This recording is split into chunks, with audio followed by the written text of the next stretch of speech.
오늘 먼저 좀 따끈따끈하게 들어온 속보부터 정치적 속보부터 좀 짚어보도록 하겠습니다. 이재명 대통령이 초대 기획예산처 장관 후보자로 박홍근 의원을 지명했습니다. 앞서 각종 의혹 끝에 지명 철회된 이해운 전 후보자에 이어서 이번엔 더불어민주당 원내대표를 지낸 4선 중진이자 또 이재명 대통령과 오랫동안 호흡을 맞춰온 측근 인사를 발탁한 건데요.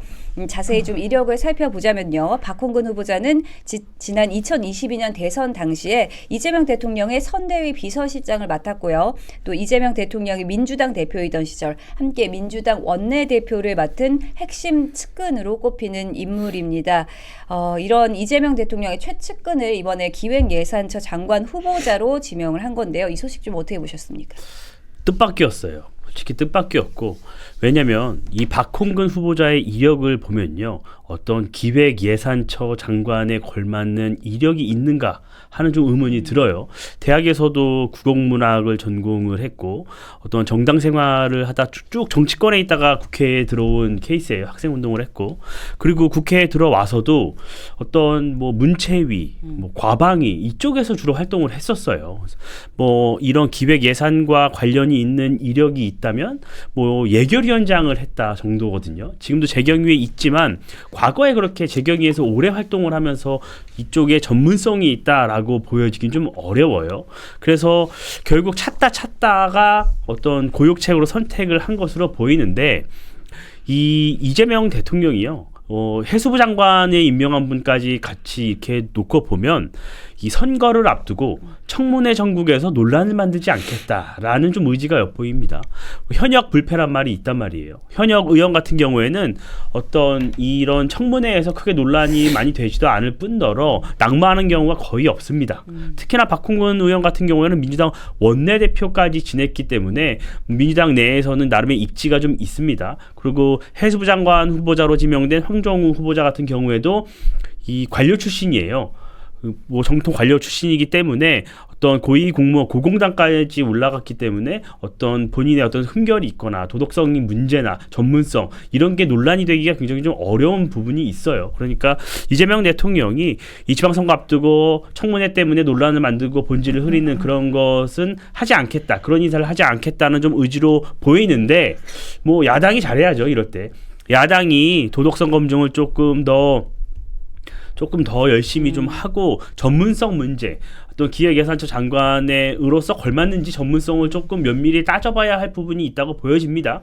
예전에 김민석 국무총리 후보자 같은 경우에는 우리 청문회 때 기본적인 경제 수치조차 답변을 하지 못해갖고 굉장히 논란이 됐던 적이 있습니다. 그래서 저는 기획예산처 장관은 더더욱 더 전문성이 좀 필요해요. 그렇기 때문에 야당이 조금 도덕성 문제뿐만이 아니라 이 전문성을 좀 더 면밀하게 좀 파고들어서 이재명 정부의 어떤 인사가 망사다라는 것을 좀 증명해야 하지 않을까 싶습니다. 네. 좀 여러 가지 생각을 해볼 수 있을 것 같은데요. 일단은 결국 거수기가 필요했구나, 이런 생각이 들었습니다. 사실 그 직전에 지목됐던 후보자가 우리 국민의힘 출신 인사였지 않습니까? 그래서 뭐 통합을 하겠다, 뭘 하겠다 거창하게 이야기를 했습니다만, 뭐 그 당시에도 우리가 통합 인사를 하는 이유 자체가 이해훈 같은 사람들을 모시는 것 자체가 좀 경제 전문가 출신으로 해서 좀 지나치게 재정을 방만하게 쓰는 거 아니냐라고 하는 좀 의혹을 불식을 좀 시키고 조금 더 예산을 안정적으로 관리하겠다라고 하는 의도인 것처럼 얘기를 했습니다만, 저희가 봤을 때는 그저 거수기를 차는 거라고 보였거든요. 아니나 다를까 이해훈이라고 하는 카드가 실패하자마자 지금 나온 게 박홍근 지금 전 원내대표지 않습니까? 네. 아마 많은 분들이 그 이재명 당대표 시절에 바로 옆자리에 앉아서 늘 강경한 발언을 늘어놨던 그 박홍근 원내대표의 모습을 또렷하게 기억을 하실 것 같아요. 실제로 그 민주당이 야당 시절에 그 30차례 줄탄핵을 비롯해서 여러 국정마비를 시도했을 때 가장 적극적으로 원내를 강성으로 이끌었던 사람이 바로 이 박홍근 원내대표였거든요.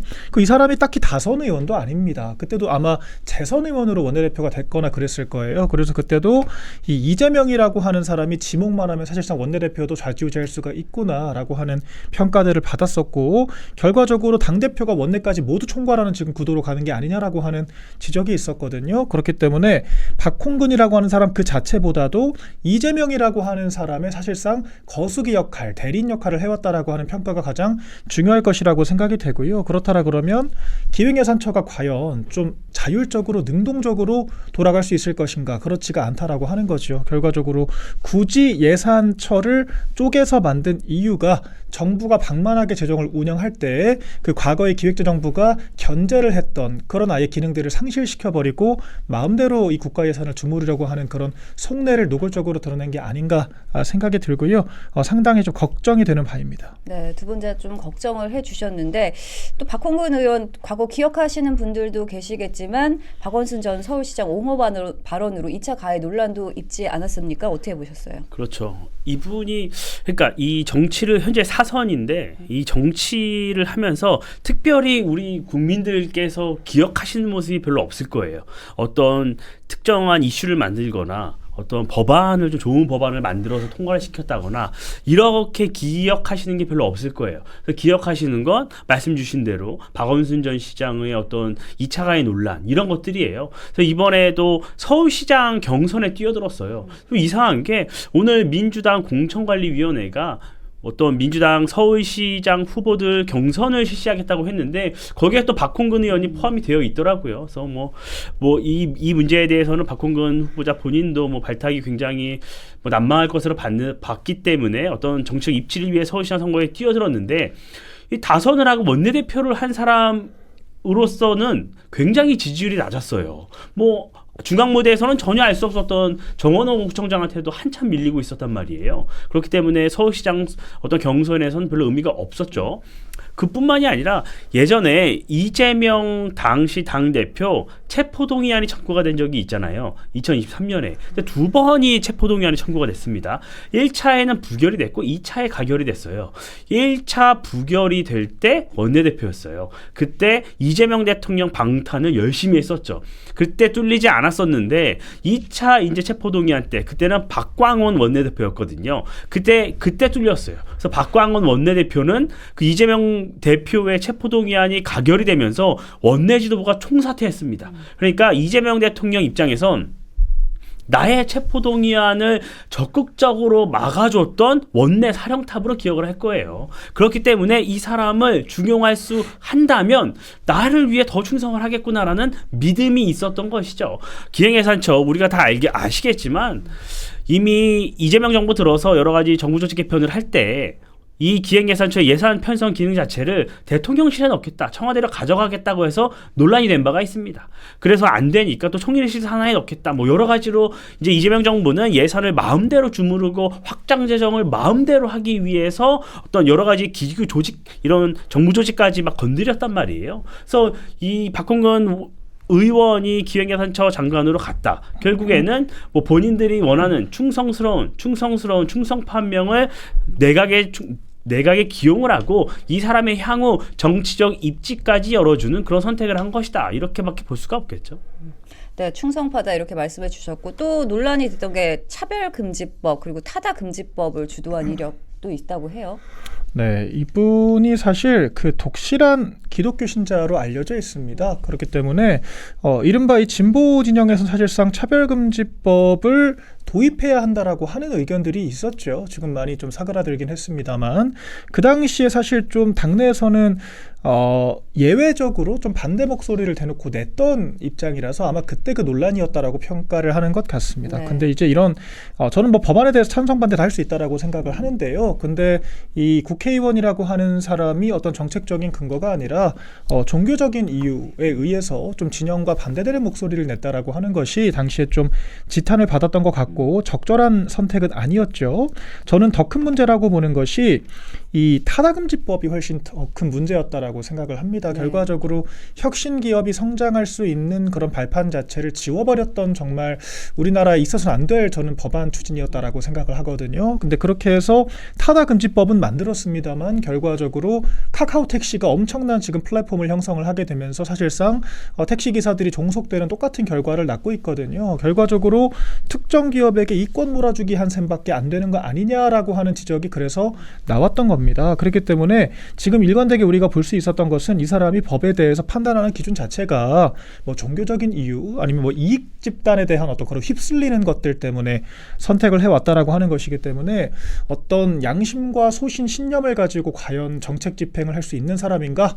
그런 지적이 나올 수가 있는 것이고, 저는 그래서 더 이재명이라고 하는 사람이 야당 대표 시절에 사실상 당대표를 추종하는 원내대표로서 지명을 했다라고 보여지거든요. 그렇기 때문에 이 내각에 들어가서도 지금까지와 크게 다른 모습을 보여줄 수는 없을 거다라고 생각을 하고, 지금 기획예산처가 기획재정부로부터 이제 뜯어져 나온 개념이기는 하지만 새로 만들어진 부처기 때문에 뭐 직제부터 뭐 관리부터 이제 관할 업무들까지 많은 것들을 좀 재편을 해야 될 거거든요. 그런데 지금 결정적으로 이분 경제랑 전혀 관련이 없는 사람이에요. 이게 핵심이라고 저는 생각을 합니다. 뭐 재경위에 있었다라고 하지만 기본적으로 국문과 졸업했고요. 석사로는 행정학 전공을 했거든요. 그렇기 때문에 어떤 뭐 전문적인 지식을 가지고 이런 신생부처의 어떤 업무 관할을 총괄할 수 있을 사람인가? 그런 역량이 있는가에 대해서 굉장한 의구심이 들고, 안 그래도 작년 말부터 그 국방비 미지급 문제가 상당한 문제가 되지 않았습니까?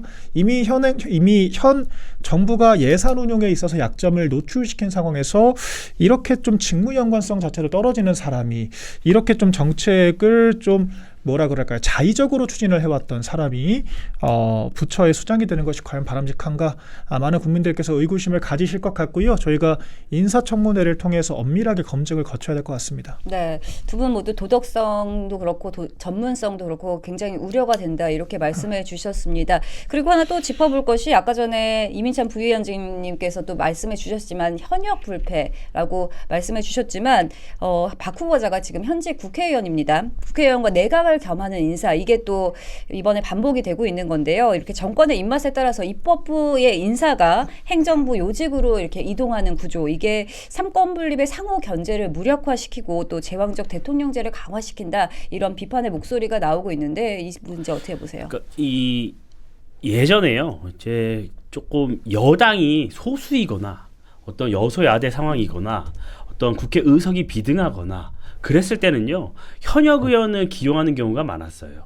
왜냐하면 어떤 청문회도 통과해야 되고 그것이 어떤 국민들로 하여금 이 논란을 좀 최소화하고 이런 부분이 있었죠. 근데 민주당 같은 경우에는 지금 법력권이 190석입니다. 그럼 민주당은 본인들이 할 수 있는 걸 다 할 수 있어요. 그리고 모든 상임위의 과반을 민주당 의원들, 법력권이 지금 차지하고 있습니다. 그러니까 국회의 협조가 절실하거나 국회에 눈치 볼 상황이 아니에요. 그럼에도 불구하고 현역 국회의원 박홍근 의원이 전문성 논란이 있음에도 기용을 했다는 것은 그만큼 이재명 정부의 인재풀이 작다는 것이에요. 작다. 그러니까 네. 널리 인재를 구하지 않고 있다. 이것이 드러난 것이고, 기획예산처, 우리가 예산 시즌만 되면 늘 나오는 얘기가 쪽지 예산이에요. 쪽지 예산.